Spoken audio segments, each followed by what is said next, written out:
Hey, what's up, everybody? It's Charles. I want to welcome you guys to another episode of the Dreamerspro Show, where we cover everything from sports, hot topics, classic debates, entertainment, and where we give you guys a fresh perspective on things and how we see them. This story, man, is like the gift that just keeps on giving.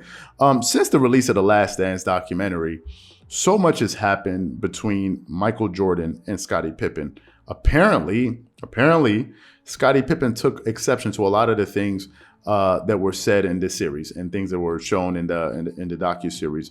And since the completion of the Last Dance documentary, which came out in 2020, Scottie Pippen has essentially made it his business to let the world know exactly how he feels about Michael Jordan. From the outside looking in, we thought it was, these guys were kumbaya, they were friends and all of this stuff. Every time we saw them together, they seemed very, they were cordial. You see them sitting courtside at games. They'll be laughing it up. There was even a video out there when Michael Jordan was in the skybox.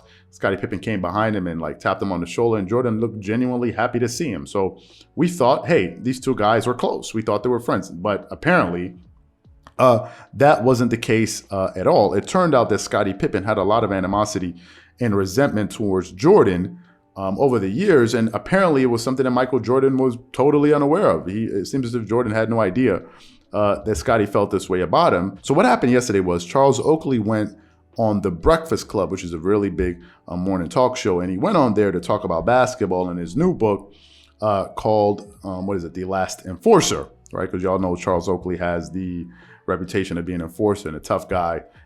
Even people like Shannon Sharp, who didn't even play in the NBA, will tell you about Charles Oakley, that Oakley is a no-nonsense type of guy. He's one of the tough guys, one of the toughest guys that ever played in the NBA. So yesterday I was listening to his interview, and the sense that I got from Charles Oakley was that he doesn't hold back. He pretty much says it like it is. Quite similar to Charles Barkley. I don't know what it is about these Charles that I don't know what it is.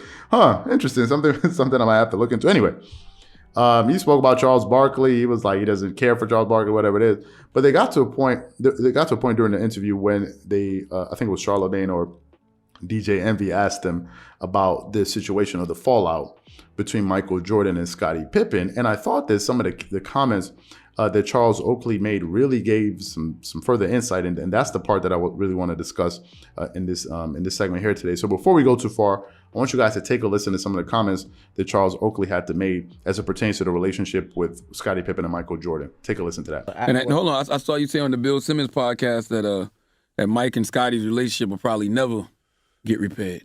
I don't think so. I think it's more than basketball. I think it's something off the court because, you see a lot of great players play together who don't have a great relationship. Mm-hmm. And I think that in the Last Dance, Scottie feel like, he was the co-pilot to win 6 championship or either. I think they gave Dennis Rodman more play and Steve Kerr in the Last Dance than Scottie.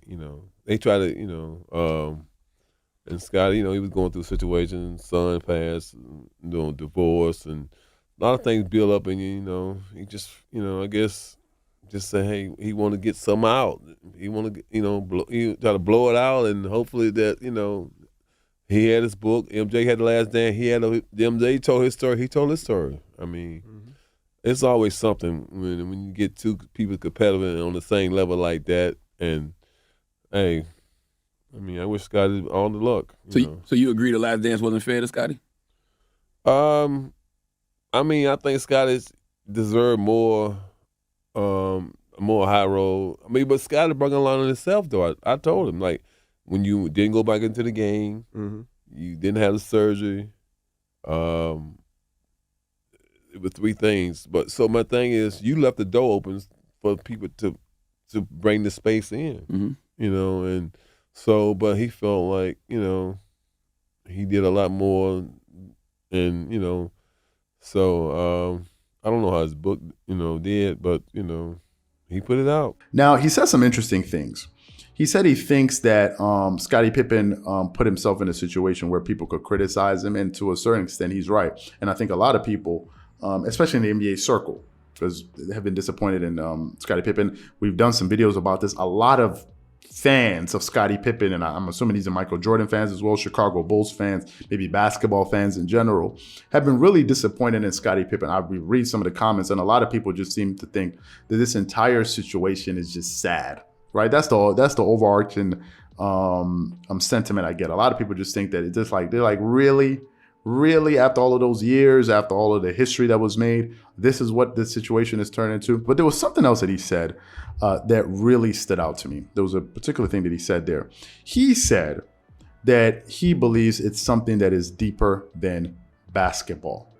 That was a part that really stood out to me because I feel the exact same way. I have the exact same feeling, right? This is beyond basketball, and I think it doesn't have anything to do with what happened in the documentary. I think the documentary was just really the straw that broke the camel's back. Here's why I say this. The thing that I just can't believe to this day is the fact that Scottie Pippen, when Michael Jordan's father passed, he didn't express his condolences to Jordan. That's the thing that I just can't seem to get over. Why? Because that is an event that took place in the 90s, mid-90s, early mid-90s. Jordan and Scottie Pippen were teammates for years before Jordan's passing. Years. I think they'd already won championships together, if I'm not mistaken.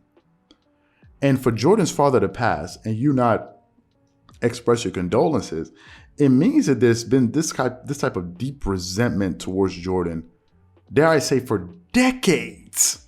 And that's the reason I'm not buying that all of a sudden he got upset by what happened in the documentary. I'm not buying that. Do I believe that it contributed to a lot of the feelings, that maybe it opened the wound a little bit further? Sure, I can believe that. That's plausible. But to say that it all started from the Last Dance documentary, I don't buy that. And I don't think that Charles Oakley's statements about it's deeper than basketball, I don't think it's something that he saw like, okay, maybe it is. No, I think he probably sat back and looked at the situation from a macro standpoint, went to the beginning, then brought it all the way back to the now and said, wait a minute, this must be something that had been festering for decades. For him to say that he thinks is deeper,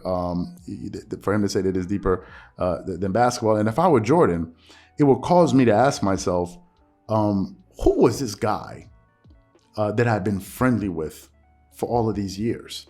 You know, I think the betrayal that hurts is not the one that comes from someone that we're not really close to. It's the one that comes from people that are closest to us. Those are the ones that really shock us. It's like, really, you're the one that had all of these. It's like, I'm sure Jordan must have been floored and must have been hurt, because the guy's a human being.